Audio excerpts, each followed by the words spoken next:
Question now is, inflation is set to be released any moment from now. To start with, what is your projection for inflation rate in the month of April? Well, I can't put the numbers to it now, but definitely if we've done 21.9 last time, I think we might be just doing that 22 point something this time, especially with the rising cost of energy and also high cost of transportation. And these are all put into the price that goods are being supplied to consumers. So definitely expect inflation to slightly tick up a little. Again, we are seeing something that we've not used to see before, whereby the rural area seems to get more in terms of inflationary pressure, especially in terms of price of goods and services. And it's because of the cost of production as long as the cost of production is depending on energy. And like you said, the Russia-Ukraine crisis is still there.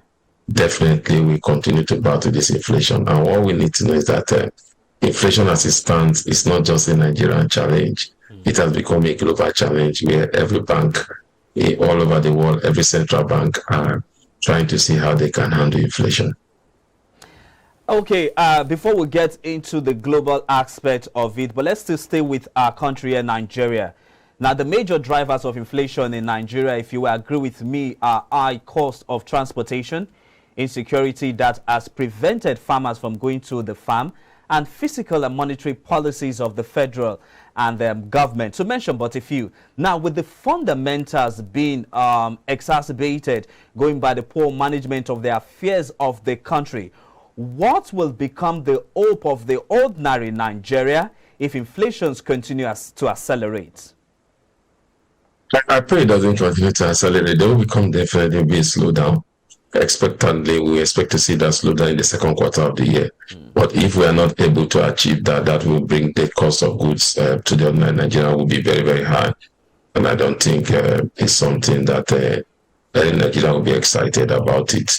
So definitely, I think the cost of what we've seen is a market determining inflation, microeconomic inflation, and cost of production inflation, all running at the same time. That is why you have the kind of inflationary pressure we are suffering in Nigeria. When you talk about monetary policy, you realize that monetary policy has a certain way of controlling inflation. But again, if there's no synergy between the monetary and the physical side, whatever the monetary policy seems to be doing will not see the benefit or the result because the physical side are not doing what they ought to do. So definitely inflation is a monster. CBN will try as much as possible to tackle inflation.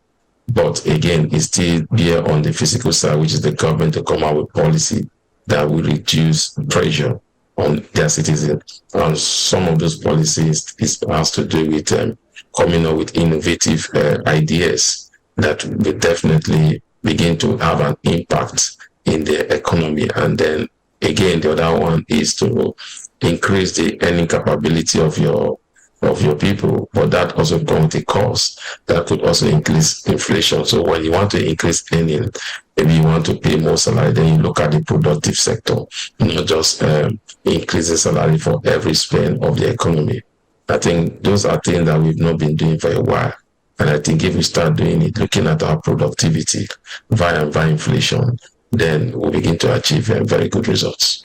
I like the fact that you touched about the monetary policy rate, and which is the sole responsibility of the Monetary Policy Committee of the Central Bank. And you will agree with me that there is no way you can talk about inflation without talking about rate hikes. The Central Bank of Nigeria, after 6 consecutive rate hikes in almost a year, has not been able to tame this same monster that you and I believe is called inflation. Now, do you think the Godwin Emefiele-led Central Bank has done enough to cushion the effect of inflation on Nigerians, the economy, and businesses? I think I lost you. Will you come again? Okay, so I asked if Godwin Emefiele, the central bank governor, if the central bank governor and his team have done enough to cushion the effect of interest rate hike as a means to tackle inflation? Do you think they've done enough to manage inflation head on, and then to cushion its effect on the citizens and then businesses? Well, when you look at inflation, when you want to fight inflation, you need to look at an all-round policy. The monetary policy major ways of fighting inflation is to increase rates. That's their major way of fighting inflation. But on the physical side, you try to reduce the impact of inflation on your people, and then you begin to come up with policy. Either you'll be bringing more cash into their hands so that they can be able to buy more products so that the economy is not on a standstill. But if the monetary policy hike rate, which means that cost of borrowing goes up, cost of production goes up, cost of goods and services go up, and then the people internally, the citizens, also do not have enough money to even buy those goods, then you are creating more challenge into the economy. So what you need to see, you need to see a synergy between the monetary and the fiscal side. And what I'm saying that if you look at the UK, they have also been raising rates for some time, just like Nigeria. But when they look at their people, they look at the cost of energy per household.